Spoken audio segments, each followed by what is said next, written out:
Yo, what's going on, guys? Welcome back to the channel. So one of you guys asked me if I had any updates on the header, so today I'm going to give you guys a quick update on it.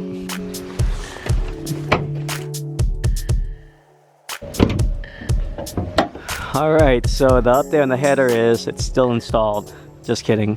But on a serious note, the only thing I noticed about the car is it is pulling a little bit stronger. It's a little less sluggish throughout the RPMs. And I had to tighten these little bolts here a little bit more because I was getting a little bit of like exhaust smoke coming into the cabin. And they also developed a leak on the bottom pipe. I'll show you guys that in a second. But from looking at the last video, I'm pretty sure it's pulling faster with the header on when I did the two comparison videos, so before and after.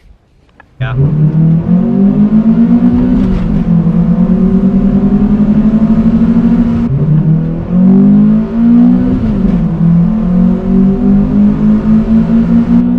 But I'm gonna jack up the car. I'm gonna show you guys what I had to do to the bottom.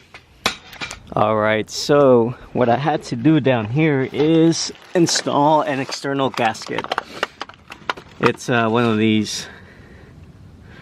And it's better than taking the header apart and having it welded. A better solution would be to be able to weld one of those little slip joints on this side.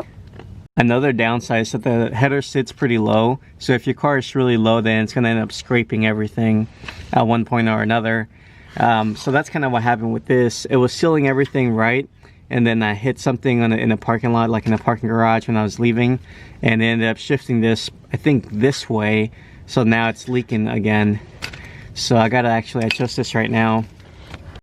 But for the most part, this did what I needed to do. It did stop the exhaust leak up until when I hit it and it ended up moving. See, this is where it leaks from. I just gotta adjust this to the right place so it can seal it again. I haven't read about anyone else having this issue, so maybe it's just me. Maybe when everything was welded, it ended up pulling the header the other way more than pushing it in. But this is more of a temporary solution. You can see there's a gasket inside of it right here that actually seals it. It's not just a metal bracket, it's this right here.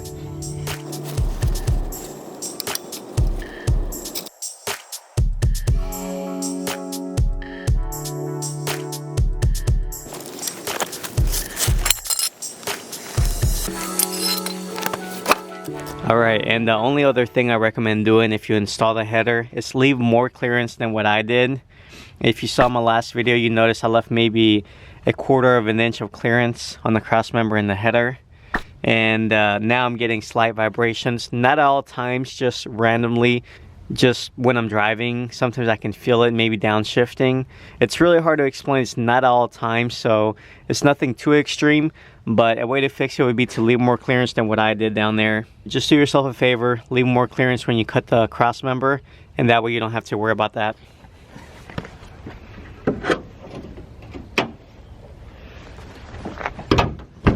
Alright, I'm going to show you guys one more thing I might do to the car soon.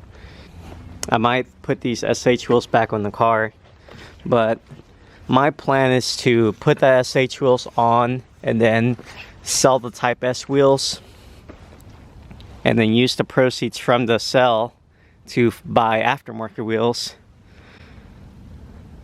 Or I don't know, maybe it looks cleaner with the Type S wheels. I'm not sure. I think I might end up getting aftermarket. I really like the way the Type S wheels look. I mean, realistically, they're just the SH wheels, just 17-inch wheels versus 16. And it's going.